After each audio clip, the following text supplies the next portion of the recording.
বাচ্চারা খাবারের সময় হয়ে গিয়েছে। হ্যালো গাইস, আসসালামু আলাইকুম। আজকে আমরা ভেবেছি রুটি বানাবো, কিন্তু কিভাবে? এই যে সাথে কিন্তু আছে এই যে আটা, তেল এবং ছোট ছোট বাটি, এটা আমরা রাখা দেবো, এবং এই যে চুলা আমাদের সাথে আছে অনেকগুলো কাঠি, এগুলো দিয়ে কিন্তু আমরা আর আমরা কিন্তু টেকনিক করে আজকে আমরা এটা দিয়ে আমরা চুলা বানিয়েছি। আর এটাতেই আমরা এখানে এটা দিয়ে আমরা এর ভিতরে আগুন জ্বালিয়ে সাথে এটা দিয়ে এরপরে আমরা ভাজা শুরু করবো। আপনাদেরকে এখন রেসিপিটা দেখাই। এর সাথে আমরা এই কাগজগুলো দিয়ে দিলাম। তোমার কেমন লাগছে? মজা।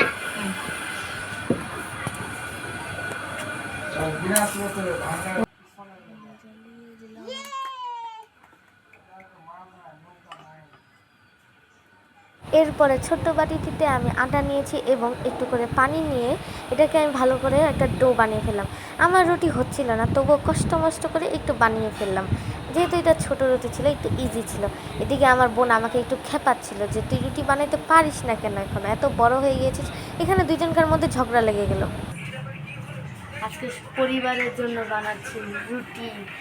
এখানে আমি ভাবলাম হাঁসের মাংসটা ভাল লাগবে, তাই হাঁসের মাংস রান্না করি। বোন বলছে হাঁসের মাংস রান্না করতে পারিস তো? রান্না করতে পারি না।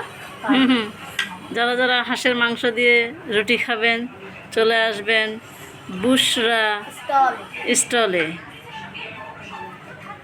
বুশরা এন্ড লামহা স্টলে। আপনারা অবশ্যই কিন্তু বুশরা অ্যান্ড লামহা স্টলে চলে আসবেন, সাথে থাকছে 50% ডিসকাউন্ট। চলে আসবেন কিন্তু। এইরকম করে সবগুলো রুটি আমি তৈরি করে ফেললাম গাইস, দেখতেই পাচ্ছেন কত সুন্দর করে গোল হয়েছে। আর এই যে দেখুন ছোট্ট চুলা এবং ছোট্ট কড়াই, চুলা জ্বালিয়ে ফেললাম। তেলটা গরম হয়ে গেল, এখন পরোটাটা ভেজে নিই। এই যে এখানে আমি আটার ডোটা দিয়ে দিলাম, এখন জাস্ট একটু ওয়েট করার পালা যে কখন হবে। আর আমার বোনের কাজ হচ্ছে ধোয়া ওড়ানো, দেখতেই পাচ্ছেন। আর সিস্টেম করে কিন্তু বাতাস আসছিল অনেক, এর জন্যই সামনে একটা বড় পাতিলের ঢাকনা দিয়ে আটকে রেখেছি। আমার মাথায় কি বুদ্ধি দেখেছেন গাইস, ওয়াও। এখন রুটিটাকে উল্টিয়ে দেওয়ার পালা, প্রায় কিন্তু হয়ে এসেছে। আমার কিন্তু অনেক ভালো লাগছে যে ছোট্ট চুলায় রান্না করা হচ্ছে, তা আবার পরোটা, দেখতেই পাচ্ছেন গাইস।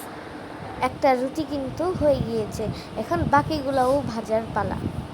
ভাবলাম যে এই বাটিটাতে অনেক সময় লাগছে, তাই এটাতেই ডাইরেক্ট করে ফেলি। তো এখানেও আমি তেল দিয়ে সুন্দর করে পরোটাকে ভেজে নিলাম। দেখে যান গাইস, পরোটাগুলো কিন্তু ফুলছে, ওয়াও, অনেক সুন্দর লাগছে।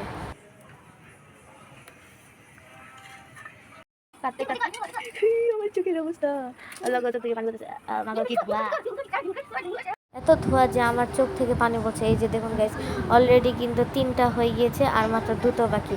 এই দেখুন এটাও কত সুন্দর করে ফুলছে। এটাই লাস্ট রুটি, এটা ভাজা হয়ে গেলে আমরা হাঁসের মাংস রান্না করতে চলে যাব। এই যে দেখুন গাইস, আর একটাই লাস্ট রুটি, ওইটা আমি ভুল করে বলে ফেলেছিলাম।